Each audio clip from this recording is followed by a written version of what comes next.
दृष्टि आईएएस के in news episode में आपका स्वागत है। आज हम चर्चा करेंगे भारत में गहराता कोयला संकट, इसके कारण और निहितार्थ। तो हाल ही में पावर मिनिस्टर, ऊर्जा मंत्री आर.के. सिंह ने एक इंटरव्यू दिया इंडियन एक्सप्रेस को, जिसमें उन्होंने कोयला संकट के विषय में बात की। उन्होंने कहा कि देश के अधिकतर पावर जनरेटिंग यूनिट्स में महज कुछ ही दिनों का कोयला बाकी है। इससे लोगों की निगाह भारत के संकट की तरफ इसलिए भी बढ़ी क्योंकि इस समय पूरे विश्व में एक तरह का ऊर्जा संकट छाया हुआ है। चाहे वो चीन हो, चाहे वो यूरोप के अनेक देश हों, चाहे वो अमेरिका हो, वो अलग-अलग देश ऊर्जा संकट से गुजर रहे हैं, जूझ रहे हैं। तो ऐसे में ये जानना महत्वपूर्ण हो जाता है कि भारत में इस संकट के क्या वैश्विक कारण हैं और क्या डोमेस्टिक या लोकल कारण हैं जिनके कारण ये संकट उपजा है। तो इस विषय में हम चर्चा करेंगे। हमारी चर्चा का प्रारूप ये रहेगा, हम बात करेंगे कि खबर क्या रही। हम हालिया स्थिति के राष्ट्रीय और अंतर्राष्ट्रीय दोनों कंटेक्स्ट या संदर्भों के विषय में चर्चा करेंगे। भारत में कोयला क्षेत्र की क्या स्थिति है, बिजली उत्पादन में उसका कितना योगदान है, कौन से दूसरे एनर्जी सोर्सेज हैं जिनका योगदान बिजली उत्पादन में है भारत में, उसकी हम चर्चा करेंगे। इसके बाद वर्तमान संकट के क्या कारण हैं जिसके चलते ऊर्जा मंत्री को ये बयान देना पड़ा, हम उसकी भी चर्चा करेंगे। उस संकट के क्या प्रभाव हैं और उनसे क्या चुनौतियां, तरह तरह की चुनौतियां हमारे सामने उभर रही हैं, हम उनकी चर्चा करेंगे। उन चुनौतियों के बरक्स आगे की राह क्या हो, उसकी बात करेंगे और फिर एक प्रश्न देंगे जिसकी आप प्रैक्टिस कर सकते हैं उत्तर लेखन की। बहरहाल खबर ये थी, मिंट ने इस खबर को ये कह के उस इंडियन एक्सप्रेस को दिए गए इंटरव्यू के आधार पर प्रकाशित किया कि ऊर्जा मंत्री ने कहा है कि कई जो पावर जनरेटिंग यूनिट्स हैं भारत में, उनके पास महज 4 दिन का कोयला बाकी है। यानी सब क्रिटिकल कंडीशन में पहुंच चुके हैं जहां तक कोयले का संदर्भ है। इसके अलावा पूरी दुनिया में भी ग्लोबल लेवल पर एनर्जी क्राइसिस की चर्चा इस समय में हो रही है। प्राकृतिक गैस हो, कोयला हो या तमाम तरह के दूसरे अन्य ऊर्जा स्रोत हों, उनकी आपूर्ति में कमी देखी गई है। यूरोप में उनकी कीमतों में कई 100% का इजाफा हाल ही में देखने को मिला है। भारत में भी कोयले की कमी देखी गई है और तेल और दूसरे ऊर्जा स्रोतों में जो कीमतों में बढ़ोतरी आ रही है, उससे तो हम वाकिफ हैं ही। तो इसके अलावा हमने बात की कि चीन में पिछले 18 महीनों में पहली बार हुआ है कि उत्पादन गिर गया है अचानक से। क्यों? क्योंकि उनको चलाने के लिए जो कोयला चाहिए या ऊर्जा के दूसरे साधन चाहिए, उनकी कीमत या तो बहुत अधिक हो गई है या वो उपलब्ध ही नहीं है। इसके अलावा ब्रिटेन में तो आर्मी तक बुलानी पड़ गई क्योंकि वहाँ के जो पेट्रोल पंप हैं या इस तरह के दूसरे जगह हैं जहाँ पे ये संसाधन मिल सकते हैं, वहाँ पर लंबी लंबी लाइनें हो गई, दंगों की स्थिति बन गई, तो वहाँ पर आर्मी को बुलाया जाना पड़ा।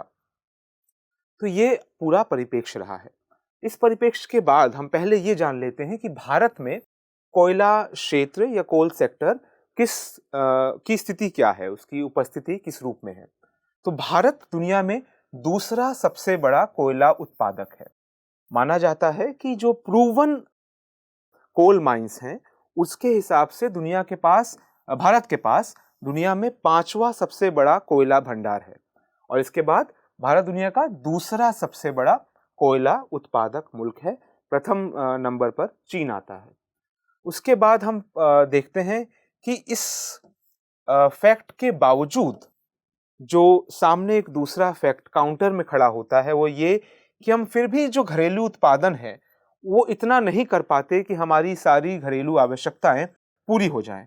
हम अभी भी लगभग 25% इंपोर्ट पर निर्भर हैं। हम एग्जैक्ट डेटा की बात आगे करेंगे, बट फिर भी 75% तो हमारा घरेलू उत्खनन से काम हो जाता है। 25% हम विश्व के अलग अलग जगहों से आयात करते हैं। एक दूसरी महत्वपूर्ण बात यह है कि भारत के बिजली उत्पादन में अभी भी कोयले की हिस्सेदारी लगभग 55 से 56% है। इसमें वेरिएशन आता रहता है, अलग अलग अखबार अलग अलग डेटा देते हैं, लेकिन मिनिस्ट्री ऑफ पावर का क्लेम यही है 2020 की उसके एनुअल रिपोर्ट में कि 55% हिस्सेदारी अभी भी कोयले की है। तो ये है जो मिनिस्ट्री ऑफ पावर का डेटा है कि भारत में अभी भी जो कोल है, और कोल का जो सबसे बुरा प्रकार होता है लिग्नाइट, उससे मिलाकर लगभग 54-55% बिजली का उत्पादन होता है। फॉसिल फ्यूल्स से 60% के आसपास बिजली आज भी भारत में बन रही है। इसके अलावा जो नॉन फॉसिल फ्यूल सोर्सेज हैं, अक्षय स्रोत हैं, रिन्यूएबल सोर्सेज हैं, वो बचे हुए बिजली के उत्पादन में योगदान देते हैं। और न्यूक्लियर एनर्जी लगभग 1.7% का योगदान देता है भारत के बिजली उत्पादन में। तो यानी कोयले पे हमारी निर्भरता, तमाम तरह के सौर प्रोजेक्ट्स को लेकर जो तत्परता दिखाई गई है, कमी आई है, लेकिन फिर भी उसकी उपस्थिति अभी भी बहुत अधिक है, 55-56% है। तो जो समीक्षा कोयला मंत्रालय द्वारा जारी की गई, उसमें बताया गया कि देश में 729 मिलियन टन कोयले का उत्पादन हुआ और 247 मिलियन टन हमने आयात किया। तो वही लगभग 75-25% का रेशियो है। और इस पर हमारा 1.58 लाख करोड़ विदेशी मुद्रा के रूप में इतने रुपए हमारे खर्च हुए।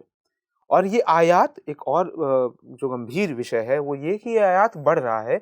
2018-19 में ये 235 मिलियन मीट्रिक टन था, जबकि 2018-19 में ये 247 मीट्रिक टन हो गया।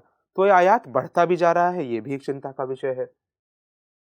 तो इस परिप्रेक्ष्य में हम समझेंगे कि फिर जब कोयला इतना महत्वपूर्ण है, हम आयात पर भी निर्भर हैं, तो ऐसे में वर्तमान संकट के कारण क्या हैं और फिर उसके क्या प्रभाव और चुनौतियां हैं।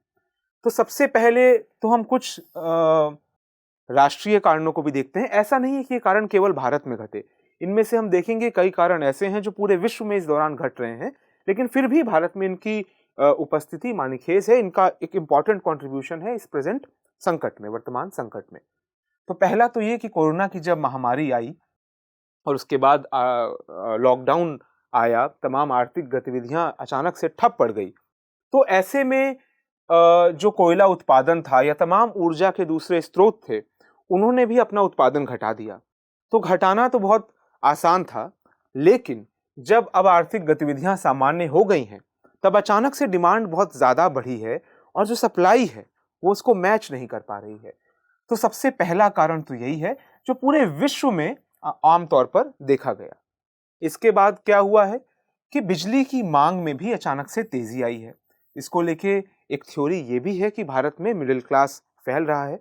कम से कम ऊर्जा मंत्री आर.के. सिंह जी ने तो अपने इंटरव्यू में यही कहा कि इसका एक कारण यह है कि भारत में मिडिल क्लास फैला है, उसके जरूरतों के सामान में इजाफा हुआ है और वो सामान बिजली या ऊर्जा की खपत करता है, तो उस खपत में इजाफा हुआ है, इस वजह से भी ये संकट आया है। इसके अलावा भारत में जो स्थानीय कोयले का उत्खनन होता है, जो लोकली माइंड कोल है, उसके उत्पादन में भी गिरावट आई है। वो गिरावट कई कारणों की वजह से आई है। एक कारण तो भारत में इस बार का जो मॉनसून रहा, तो कोरोना के बाद तो वैसे ही उत्पादन जो चेन थी, जो सप्लाई चेन थी, उसमें बाधा आ गई थी। इसके अलावा जिस प्रकार का मॉनसून आया, कई जगहों पे बहुत ज़्यादा मॉनसून आया, बाढ़ की स्थितियां बनी, तो उसने भी उस सप्लाई चेन को बाधित किया है, कई जगहों पे माइनिंग एक्टिविटीज़ को बाधित किया है, तो उत्पादन में गिरावट देखने को मिली। इसका एक दोष जो उत्पादन के लिए जिन कंपनियों का जिम्मा है, उनके ढीलेपन पर भी दिया जाता है, जिसके लिए कई सुधार सुझाए गए हैं। हम उन सुधारों की भी चर्चा करेंगे, उन समस्याओं की भी चर्चा करेंगे। तो इस चलते भी इस संकट में कुछ कंट्रीब्यूशन आया। इसके अलावा जो घरेलू खदान उत्पादन है, उस पर दबाव बहुत ज़्यादा बढ़ गया है, क्योंकि ग्लोबल सप्लाई चेन जो है, वैश्विक सप्लाई चेन है, वो अचानक से बहुत कंस्ट्रेंड हो गई है। मांग कई जगह से आ रही है, तो समस्याएं वहां पे आ रही हैं, और ऐसे में घरेलू खदान उत्पादन पर दबाव बहुत बढ़ा हुआ है। तो इस चलते भारत में संकट के ये लोकलाइज्ड रीजन है, ये और लोकलाइज्ड रीजन है, ये और भी देशों में हुए हैं, बट भारत में भी इनकी साफ तौर पे उपस्थिति देखी गई। इसके अलावा कुछ वैश्विक स्तर पर भी परिवर्तन हुए हैं, जिन्होंने ऊर्जा संकट में कंट्रीब्यूट किया है। एक बहुत इंपॉर्टेंट टर्म है जिसको कहा जा रहा है ग्रीनफ्लेशन। तो हमने अर्थशास्त्र में, अर्थव्यवस्था के बारे में पढ़ते हुए इन्फ्लेशन तो सुना है। ग्रीनफ्लेशन क्या है? तो क्योंकि दुनिया के अनेक मुल्क और अनेक मुल्कों की राजनीति inter governmental panel on climate change की रिपोर्ट जैसी बहुत संजीदा रिपोर्ट्स के बाद थोड़ी जागरूक हुई है, और ऐसे में उन्होंने जो पोस्चर अपनाया है वो ये है कि हम अक्षय ऊर्जा पर ही निवेश करेंगे। तो ऐसे में वो सभी चीजें जो अक्षय ऊर्जा के संयंत्रों को चलाने के लिए चाहिए होती है, चाहे वो तमाम तरह के मेटल्स हों या इवन इस इंडस्ट्री में इस्तेमाल होने वाले तमाम संयंत्र हों, तमाम तकनीक हो, उन सब की मांग अचानक से बहुत ज्यादा बढ़ गई है। तो उन सब एसोसिएटेड चीजों की मांग में अचानक आए हुए इजाफे से उनकी कीमतों में भी एक इजाफा देखा गया है, और इस कीमतों में इजाफे ने भी उस ऊर्जा को महंगा बनाया है और रेयर बना दिया है। कम ऊर्जा प्राप्त हो पा रही है इन माध्यमों से। तो ग्रीनफ्लेशन यानी उन सब चीजों में की कीमतों में आई तेजी। इसके अलावा अक्षय ऊर्जा को अपनाने पे बहुत जोर रहा है। ये एक बहुत अच्छा कदम है, लेकिन ये जानने की जरूरत है कि किसी भी नई तकनीक को अपनाना एक जटिल प्रक्रिया होती है। सीधे तौर पे ये नहीं कहा जा सकता कि कहीं पे फुल स्टॉप शुरू लग गया और एक दूसरा वाक्य शुरू हो गया। एक चेंज में भी एक कंटिन्यूटी रहती है। कहीं ना कहीं वो कंटिन्यूटी हम अक्षय ऊर्जा के स्रोतों को अपनाते हुए शायद मेंटेन नहीं रख पाए हैं, ऐसा कुछ लोगों का मानना है। और इस चलते जो अक्षय ऊर्जा के स्रोत अपनाए गए वो अभी इतने बड़े नहीं हुए हैं या इतने प्रभावशाली नहीं हुए हैं, जैसा हमने भारत के परिप्रेक्ष्य में सोच देखा कि आज भी 55 से 56% हम कोयले पर ही निर्भर हैं। तो यानी कि ये स्रोत अभी इतने बड़े नहीं हुए हैं कि हमारी ऊर्जा जरूरतों को पूरा कर सकें, लेकिन दूसरे स्रोतों पर सारा ध्यान हट चुका है, और इस वजह से भी जब वर्तमान संकट आया है तो हम तैयार नहीं हैं। इसके अलावा जैसा कि हमने कहा, पारंपरिक ऊर्जा स्रोत जो रहे हैं उनमें निवेश बहुत कम हो गया है। अब कहा तो यही जाएगा कि ठीक हुआ है, क्योंकि पारंपरिक ऊर्जा के जो स्रोत थे वही तो सबसे अधिक प्रदूषण का कारण थे। जो क्लाइमेट चेंज हो रहा है उसके मुख्य कर्ता धर्ता थे। लेकिन जब हम कह रहे हैं कि कम निवेश हो रहा है, तो इवन उस मशीनरी को, उस तकनीक को बेहतर बनाने के लिए, कम पॉल्यूटिंग बनाने के लिए जो जरूरतें थी उन जरूरतों पर ध्यान नहीं दिया गया, क्योंकि अचानक से अक्षय ऊर्जा पर ही सारा जोर क्योंकि चला गया, तो पारंपरिक ऊर्जा स्रोत जो है वो कम निवेश की कमी से जूझ रहे हैं। और क्योंकि वो कम निवेश की कमी से जूझ रहे हैं, तो जब अचानक से ऊर्जा की मांग बढ़ी है तो हम उसका सामना करने में अक्षम साबित हो रहे हैं। इसके बाद दुनिया के बहुत बड़े बड़े देशों ने अपनी तत्परता को दिखाते हुए अपने कमिटमेंट को दोहराया है कि हम अक्षय ऊर्जा की तरफ ही बढ़ेंगे। तो दुनिया के कई मुल्क ये कर रहे थे, बट जब चीन जैसे मुल्क, भारत जैसे देश, जो दुनिया की बहुत बड़ी आबादी का प्रतिनिधित्व करते हैं, दुनिया का बहुत सारा कैपिटल वहां पे बेस्ड है, जब वो कहते हैं कि 2030 तक हम 65% उत्सर्जन कम कर देंगे, तो इस तरह की चीजें फिर से जो पारंपरिक ऊर्जा के साधन है वहां से ध्यान हटा लेती हैं, निवेश खींचने लगता है। जो विश्व भर के तमाम उद्यम थे जो इस डिमांड को अब तक केटर करते थे, वो अब उस ओर जा रहे हैं कि अब तो डिमांड उन सोर्सेज की रहेगी जहां पे ये बड़ी आबादी वाले मुल्क निवेश करना चाहते हैं। तो अचानक से वो पारंपरिक ऊर्जा स्रोत कमी से जूझने लगे हैं। तो ये सब मुख्य कारण रहे हैं वर्तमान संकट के। तो फिर इन संकटों के क्या प्रभाव उत्पन्न हो रहे हैं? पहला तो सीधा सीधा ये हो रहा है कि ऊर्जा आपूर्ति बाधित हुई है। यानी यूरोप के कई मुल्कों में कई पीढ़ियां गुजर चुकी हैं जिन्होंने बिजली का कटना नेचुरल डिजास्टर्स की एब्सेंस में, जब तक कोई प्राकृतिक आपदा ना आए तब तक देखा नहीं था। अब वो ये आपदा देख रहे हैं। यहां तक कि जब 80 और 90 के दशक में जब दुनिया का जो मिडिल ईस्ट है, मध्य पूर्व है, वहां भी तमाम तरह की समस्याएं थी, तब भी ऑयल क्राइसिस इतना साफ तौर पे उन देशों ने नहीं देखा था। तेल का संकट उन देशों ने इतना नहीं देखा था जितना भारत जैसे दूसरे देशों को झेलना पड़ा। आज वो भी इस ऊर्जा की कमी से जूझ रहे हैं और तमाम तरह के दूसरे तरीके अपनाने को बाध्य हो रहे हैं, इमरजेंसी मेजर्स अपनाने को बाध्य हो रहे हैं। तो पहला प्रभाव तो हमें ये देख रहा है। दूसरा ये साफ हो गया है कि उत्पादन बढ़ने में समय लगेगा। जो तमाम तरह के बॉटल नेक्स आ गए हैं पूरी सप्लाई चेन में, वो तुरंत त्वरित रूप से जा नहीं सकते, उनको बढ़ने में समय लगेगा।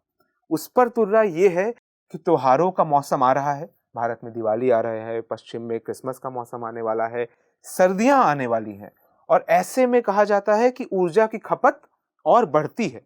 अगर ये खपत और बढ़ेगी तो आशंका है कि ये संकट और गहराएगा। तो इससे भी जो नीति निर्माता हैं वो आशंकित हैं कि क्या ये संकट और गहराएगा। एक बहुत महत्वपूर्ण प्रभाव ये पड़ा है कि जो ग्लोबलाइज्ड वर्ल्ड है, जो हमारी वैश्वीकृत दुनिया है, इस वैश्वीकरण के बाद कोई भी अर्थव्यवस्था अपने आप में सिमटी नहीं है। तो अगर कहीं भी ऊर्जा का संकट आ रहा है, चाहे हमने चीन में देखा, यूरोप में देखा, तो ग्लोबल सप्लाई चेन बाधित हो रही है और उससे कीमतों में वृद्धि देखने को मिल रही है और ये एक विशियस साइकिल बन गया है, एक डोमिनो इफेक्ट आ गया है। यानी एक जगह अब असर पड़ चुका है तो धीरे धीरे हम देखने को मिल रहा है कि विश्व की सभी अर्थव्यवस्थाओं में कीमतों में इजाफा हो रहा है, कीमतों में वृद्धि देखने को मिल रही है, जिसका अर्थव्यवस्था पर और खास तौर पर कोरोना के बाद जो झटका लगा था, उस झटके से अभी भी उबर रही अर्थव्यवस्थाओं पर बहुत महत्वपूर्ण प्रभाव पड़ेगा। इसके अलावा मध्य पूर्व की अस्थिरता एक बड़ी चुनौती है जो सामने है हमारे। क्यों? क्योंकि इस ऊर्जा संकट के बीच भी उदाहरण के तौर पे जो ओपेक नेशंस हैं, ओपेक देश हैं, organisation of petroleum exporting countries, यानी वो मुल्क जिनके पास दुनिया के लगभग पेट्रोल और तेल के 80% रिजर्व्स हैं और लगभग 45% उत्पादन है जिनके पास तेल का, वहां पर उन्होंने ये कहा है कि वो तेल के उत्पादन को अभी उसी लेवल पे रखेंगे ताकि तेल की कीमतों में इजाफा होता रहे। तो और इसके अलावा वो पूरा रीजन राजनीतिक तौर पर भी स्थिर है। यमन में दूसरे तरह के संकट हैं, सऊदी अरेबिया अंदरूनी समस्याओं से भी जूझ रहा है और यमन की लड़ाई में भी शामिल है हाउथी रेबल्स के साथ। तो इस तरह की तमाम अस्थिर माहौल वहाँ पे छाया रहता है। कभी कतर को किसी वहाँ की लोकल रीजनल ऑर्गेनाइजेशन से निकाल दिया जाता है, कुवैत और इराक का समस्या रही है, ईरान और इराक सीधे मुंह बात नहीं करते। तो ये एक अस्थिर मध्य पूर्व जो है वो भी ऊर्जा संकट के समय कोई सांत्वना नहीं देता है, बल्कि चुनौतियों को और बढ़ाता है। इसके अलावा दुनिया में तमाम वैश्विक घटनाक्रम घट रहे हैं। कहा जा रहा है कि एक नया शीत युद्ध आ रहा है। ऐसे में ओपेक, हमने बात की, ओपेक प्लस में रूस भी आ जाता है। तो इस तरह के देश इस ऊर्जा संकट का अलग तरीके से फायदा उठाना चाहते हैं। इसके अलावा ब्रेक्जिट का प्रभाव माना जा रहा है, एक बड़ा प्रभाव माना जा रहा है। हाल ही में बोरिस जॉनसन जो वहाँ के प्रधानमंत्री हैं, उन्होंने माना कि ब्रेक्जिट ने भी जो हाल में इंग्लैंड में कम से कम जो ऊर्जा संकट आया है उसमें एक योगदान दिया है। तो तमाम तरह के वैश्विक घटनाक्रम जो घट रहे हैं वो भी इस ऊर्जा संकट से प्रभावित हैं और नई चुनौतियों को पैदा कर रहे हैं। इसके अलावा आज भी अक्षय ऊर्जा स्रोतों की कमी बहुत है। ये कमी दो प्रकार से है। एक तो कि इसमें अभी भी रिसर्च और डेवलपमेंट की बहुत कमी है, बहुत ज़रूरत है, एक तो वो हो गया। दूसरा, तमाम मुल्कों में ये डिस्पैरिटी बहुत ज़्यादा है। तो भारत जैसे मुल्क में आज भी जो लोकल लेवल पर प्रोडक्शन है, उत्पादन है, उसके लिए जो तकनीक चाहिए उसका एक बड़ा हिस्सा आज भी आयातित है। तो ये कमी दो तरीके से है कि एक तो पूरे विश्व में अभी भी इसका डेवलपमेंट बहुत ही शिशु अवस्था में है, शैशव काल में है। दूसरा, डिस्पैरिटी, अंतराल जो है गरीब मुल्कों में, विकसित मुल्क और विकसित मुल्कों में, या विकासशील मुल्कों में और विकसित मुल्कों में, ये अंतराल बहुत ज़्यादा है। इसको पाटने में समय लगेगा और उस बीच ये चुनौतियाँ जो ऊर्जा क्षेत्र में आई हैं, वो इसकी कहा जा रहा है कि ये तो अभी बस शुरुआत है, ये कई बार देखने को मिलेंगी। और फिर इसके राजनीतिक निहितार्थ भी निकाले जा रहे हैं कि इस बार जो ऊर्जा संकट आया है, जो संभवतः उस विश्व में जो क्लाइमेट चेंज को लेकर थोड़ा सजग हुआ है, थोड़ा संजीदा हुआ है, उस विश्व में इसके राजनीतिक निहितार्थ क्या होंगे इस ऊर्जा संकट के, जहां ये इस तरह का पहला ऊर्जा संकट ही है, और ऊर्जा संकट आ सकते हैं। कहा जा रहा है कि संभव है लोगों का भरोसा उठ जाए कि जो पारंपरिक सोर्स थे, एटलीस्ट वो ज्यादा रिलायबल थे। अक्षय सोर्स, रिन्यूएबल सोर्स इतने रिलायबल नहीं है। कहा यह भी जा रहा है कि देखा गया नॉर्वे और जर्मनी, जो कि पानी से या विंड एनर्जी से, वायु से ऊर्जा बनाने पर बहुत बड़े हद तक निर्भर थे, वहाँ जो तमाम तरह के क्लाइमेट चेंज हो रहा है, उसका असर उनके ऊर्जा उत्पादन और अक्षय ऊर्जा उत्पादन पर भी पड़ रहा है। तो आने वाले समय में अगर ये जो क्लाइमेट चेंज है, इसकी स्पीड बढ़ेगी, तो ऐसे में क्या विश्वास किया जा सकेगा अक्षय ऊर्जा के स्रोतों पर? तो जो राजनीतिक यूनानिमिटी अब तक मैतक्य जो अब तक स्थापित हो रहा था विश्व भर में, शायद वो मैतक्य टूट सकता है, ऐसा सोचा जा रहा है। तो ये हो सकते हैं तमाम तरह के इसके निहितार्थ। अब तो आगे की राह क्या हो? पहले तो बात करें हम भारत के परिप्रेक्ष्य में। तो भारत के परिप्रेक्ष्य में क्योंकि बात हो रही है कि भाई बिजली घरों के पास जो है मात्र 4 दिनों का कोयला बचा है, अधिकतर बिजली घरों के पास। तो ऐसे में कोयला क्षेत्र सुधार की मांग करता है। लंबे समय से इसमें सुधार की मांग होती रही है। हाल ही में भारत सरकार ने कुछ कदम उठाए भी हैं। जैसे कहा गया है कि जो कोल ब्लॉक्स हैं, जो खदानें हैं, उनकी नीलामी की प्रक्रिया को ज़्यादा पारदर्शी बनाया जाए, उनको ज़्यादा खोला जाए ताकि अधिक से अधिक कंपनियां उसमें आ सकें, निवेश कर सकें, और अगर अधिक निवेश होगा तो बेहतर तरीके से उत्खनन हो सकेगा, ज़्यादा उत्खनन हो सकेगा, और भारत की जो निर्भरता है आयातित कोयले पर, वो भी घटेगी। इसी से दूसरा बिंदु निकल कर आता है आयात प्रतिस्थापन। भारत लंबे समय से ये सोच रहा है कि आज भी हम अपना 25% कोयला आयात करते हैं।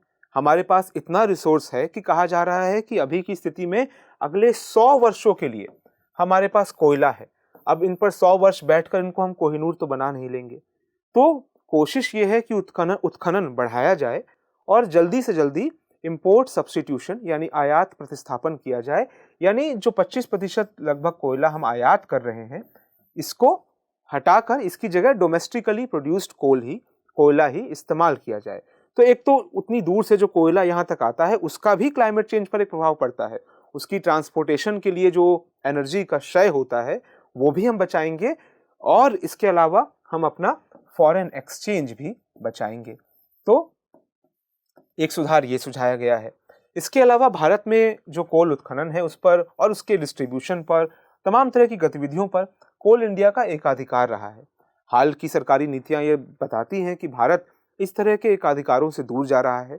आर.के. सिंह जी ने, जो हमारे ऊर्जा मंत्री हैं, उन्होंने कहा है कि भारत ऐसा नहीं है कि इस क्षेत्र में कम से कम सरकारी मोनोपोली को छोड़कर प्राइवेट मोनोपोली की तरफ नहीं जाएगा, वो एक कंपटीशन की तरफ जाएगा। तो अगर ये ऐसा सच में हो पाता है तो एटलीस्ट जो कोल इंडिया का एक अधिकार है, जिसकी वजह से तमाम विसंगतियां ना सिर्फ उत्खनन में बल्कि उसके डिस्ट्रीब्यूशन में, उसके इस्तेमाल में आई हैं, उन पर रोक लगेगी। बेहतर तरीके से भारत की रिसोर्सेज का इस्तेमाल हो सकेगा। आज की अखबार में एक और रिपोर्ट थी कि जो कैप्टिव माइंस हैं, कैप्टिव माइंस यानी कि उदाहरण के तौर पे आयरन या एल्यूमिनियम इंडस्ट्रीज को जो खदानें दी गई हैं कि आप केवल अपने उत्पादन की जरूरतों के लिए यहाँ से कोयला उत्खनन कर सकते हैं, उनको भी अपने कोयला उत्खनन का लगभग 50% मार्केट में देने की इजाजत मिल जाएगी। यानी कि अगर ऊर्जा कंपनियां चाहें तो वहां से भी कोयला ले सकें। तो इस तरह की नीतियों में भी बदलाव हो रहा है। तो नीतिगत बदलाव भी एक महत्वपूर्ण सुधार है जो कि जिसको भारतीय सरकार द्वारा अपनाया जा रहा है। उसके बाद आता है इनोवेशन। इनोवेशन भारतीय स्तर पर भी चाहिए, भारतीय स्तर पर भी चाहिए और अंतर्राष्ट्रीय स्तर पर भी चाहिए। तो भारतीय स्तर पर कम से कम जहां तक कोयला सेक्टर की बात है, कोयला मंत्रालय ने और ऊर्जा मंत्रालय ने दोनों ने ही कहा है कि हम तमाम तरह की नई तकनीकें अपना रहे हैं। जैसे कोयले के गैसिफिकेशन की बात चल रही है, उसको गैस में बदलने के लिए जो तकनीक है, और एक पुरानी तकनीक है जिससे सिन गैस बनाई जाती है। सिन गैस क्या होती है? बेसिकली कार्बन मोनोऑक्साइड और हाइड्रोजन का मिक्सचर होता है। CO2 के भी ट्रेसेस इसमें होते हैं, पर मुख्यतः इसका मिक्सचर होता है। इसका तमाम तरह की इंडस्ट्रीज में उपयोग होता है, जैसे फर्टिलाइजर, यूरिया बनाने में उपयोग होता है, तमाम तरह के केमिकल्स बनाने में उपयोग होता है। तो कोल गैसिफिकेशन पे काम किया जाए, जिससे कि कोयले को ऐसी दुनिया में जहां पे अक्षय ऊर्जा स्रोतों की बहुत बात हो रही है, और वो बात इतनी अधिक हो रही है कि कोल को एक तरीके से डेमोनाइज कर दिया गया है, उसको एक दैत्य के रूप में देखा जा रहा है। तो ऐसे में इसको थोड़ी एक्सेप्टेबिलिटी मिले और रेस्पेक्टेबिलिटी मिले, ये दोनों शब्द उनकी एनुअल रिपोर्ट मेंशन करती है ऊर्जा मंत्रालय की, तो उसके लिए नए नवाचार अपनाया जाए, इनोवेशन किया जाए, तो इस तरह की तकनीकों पे काम हो। और इसके अलावा जिस चीज को हमने कई बार ऐसे बोला कि शायद हमने कुछ गलत कर लिया, वो गलत नहीं था। अक्षय ऊर्जा स्रोतों पर निर्भरता को लगातार बढ़ाते रहना है। ध्यान रहे कि जो SDG 7 है, सस्टेनेबल डेवलपमेंट गोल 7 है, वो बात करता है कि सभी तक साफ ऊर्जा को पहुंचाना है। कब तक? 2030 तक। तो ये तो एक वैश्विक स्तर पर क्लैरिटी है कि हमें ये गोल अचीव करना है, और ये गोल अक्षय ऊर्जा स्रोतों पर निर्भरता बढ़ाए बिना नहीं हो सकता। लेकिन हाँ, हमें ये भी समझना होगा कि ये प्रोसेस जो है, ये प्रक्रिया है, ये जटिल है। ये सीधी इक्वेशन नहीं है कि आप इन दूसरे स्रोतों को खत्म कर दीजिए और नए सोर्स आ जाएंगे। ये एक जटिल प्रक्रिया है। आपको पुराने सोर्सेज को बेहतर बनाना होगा कि वो कम से कम पॉल्यूटिंग हो रहे, और जब तक नए सोर्सेज की उपस्थिति बहुत बढ़ नहीं जाती, तब तक हमें उन पर R&D, रिसर्च एंड डेवलपमेंट करते रहना होगा, उनकी कीमतों को नीचे लाना होगा, उसकी तकनीक को पूरे विश्व के साथ साझा करना होगा, ताकि पूरे विश्व स्तर पर ये बदलाव हो सके।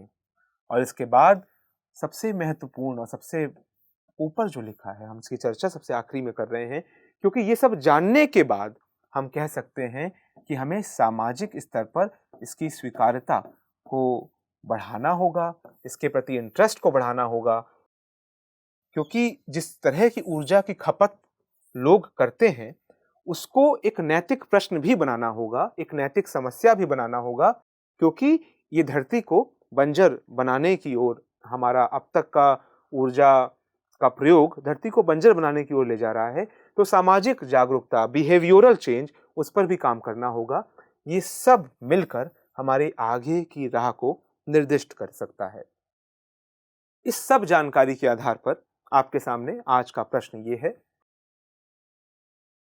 प्रश्न है, कोयला सबसे महत्वपूर्ण ऊर्जा संसाधनों में से है और भारत में बिजली उत्पादन के लिए प्रमुख ईंधन है।